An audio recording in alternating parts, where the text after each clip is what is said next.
జిల్లా Adibatla municipal chairman మర్రి నిరంజన్ రెడ్డి ఆధ్వర్యంలో స్వచ్ఛ ఆదిబట్ల పచ్చదనం పరిశుభ్రత ధ్యేయంగా ఈ కార్యక్రమాన్ని నిర్వహించారు. ఈ సందర్భంగా ఆదిబట్ల చైర్మన్ మర్రి నిరంజన్ రెడ్డి మాట్లాడుతూ వర్షాకాలంలో ఇండ్ల చుట్టుపక్కల ప్రాంతాలలో చెత్తా చెదారాలు పేరుకుపోవడంతో విష జ్వరాలు ప్రబలే ప్రమాదం ఉంది. కావున మున్సిపాలిటీ పరిధిలో స్వచ్ఛత కార్యక్రమాన్ని నిర్వహించామని తెలిపారు. ప్రజల సౌకర్యార్థంతో ఆదిబట్ల మున్సిపాలిటీ పరిధిలో 15 వార్డులలో 15 కార్యాలయాలను ఎమ్మెల్యే మల్రెడ్డి రంగారెడ్డి సహకారంతో ఏర్పాటు చేస్తామన్నారు. మున్సిపాలిటీ పరిధిలో 15 రోజులు స్వచ్ఛత డ్రైవ్ కార్యక్రమం నిర్వహిస్తున్నామని చైర్మన్ తెలియజేశారు. గ్రామాలలోని నీటి సమస్యలను కూడా త్వరలోనే పరిష్కరిస్తామన్నారు. బాలకృష్ణ ఆదిబట్ల మున్సిపాలిటీ కమిషనర్ మాట్లాడుతూ ఆదిబట్ల మున్సిపాలిటీ పరిధిలోని వార్డులలో నీటి సమస్యలను, డ్రైనేజీ వంటి సమస్యలను గుర్తించామని వాటికి అనుగుణంగానే స్వచ్ఛ ఆదిబట్ల కార్యక్రమాన్ని నిర్వహించామని కమిషనర్ బాలకృష్ణ 1 to 15 వాట్స్ల నేను ఒక మంచి గిఫ్ట్ ఇస్తా సార్. వాళ్ళకి బ్రహ్మాండమైన గిఫ్ట్ ఇస్తా. ఎవరైతే ఎక్సలెంట్గా మనని చేపడతాం. మేము గత సర్వసభ్య సమావేశంలో మా ఎమ్మెల్యే గారి ఆధ్వర్యంలో ఒక నిర్ణయం తీసుకున్నాం. ప్రతి గ్రామానికి వెళ్ళి ఈ క్లీన్ అండ్ గ్రీన్ ప్రోగ్రామ్ చేపట్టాలి, ఈ స్వచ్ఛత ప్రోగ్రామ్ చేపట్టాలి. అదేవిధంగా మేము గ్రామాలలో పర్యటించినప్పుడు, వార్డులలో వెళ్ళినప్పుడు అక్కడ ఉన్న సమస్యలు కూడా తెలుస్తాయి. కాబట్టి శానిటేషన్ సమస్యలు అయితేనేమి, ఎక్కడైతే రోడ్లు లేవో, ఎక్కడ వాటర్ లాగింగ్ స్పాట్స్ ఎక్కడైతే ఉన్నాయేమో అవన్నీ ఐడెంటిఫై చేసి మాన్సూన్ ముందల ఎక్కడ కూడా ఇబ్బంది, ఇది అనేక సంవత్సరాలుగా ఇక్కడ చెత్త అంతా కూడా పేర్కొని పోయి చాలా ఇబ్బందిగా ఉంది.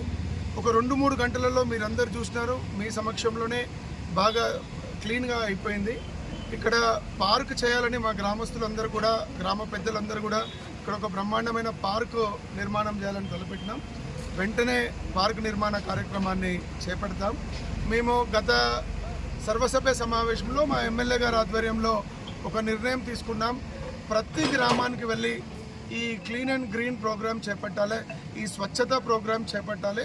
అదేవిధంగా మేము గ్రామాలలో పర్యటించినప్పుడు, వార్డులలో వెళ్ళినప్పుడు అక్కడ ఉన్న సమస్యలు కూడా తెలుస్తాయి. కాబట్టి శానిటేషన్ సమస్యలు అయితేనేమి, ఎక్కడైతే రోడ్లు లేవో, ఎక్కడ వాటర్ లాగింగ్ స్పాట్స్ ఎక్కడైతే ఉన్నాయేమో అవన్నీ ఐడెంటిఫై చేసి మాన్సూన్ ముందల ఎక్కడ కూడా ఇబ్బంది లేకుండా గ్రామాలలో స్వచ్ఛత పెరిగేటట్టు, ముఖ్యంగా ఈ ఫాగింగ్ ఉంది, ఎప్పుడు ఫాగింగ్ చేస్తున్నారో అర్థం కావట్లేదు.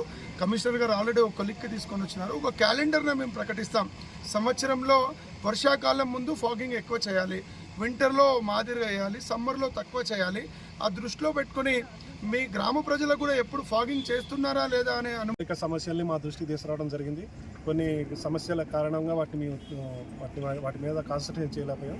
కానీ ఇప్పుడు స్వచ్ఛ ఆదిబట్ల కార్యక్రమాన్ని ఒక కార్యక్రమాన్ని తీసుకొని మన యొక్క ప్రజాప్రతినిధులు, ప్రజలు, సిబ్బంది సహకారంతో ప్రతి వార్డుని, ఆ వార్డులో ఉన్న ప్రధాన సమస్యలు ఏందో గుర్తించి ప్రతి వార్డుకి ఒక వార్డ్ ఆఫీసర్ని నియమించడం జరిగింది. ప్రధానంగా వార్డుల్లో ఉండే సమస్యలు sanitation, water supply, street light, ఇవి రోడ్లు, డ్రైనేజ్ అనేవి మేము ప్లాన్ ప్రకారం ఇది చేసుకుంటూ వెళ్ళిపోతాము.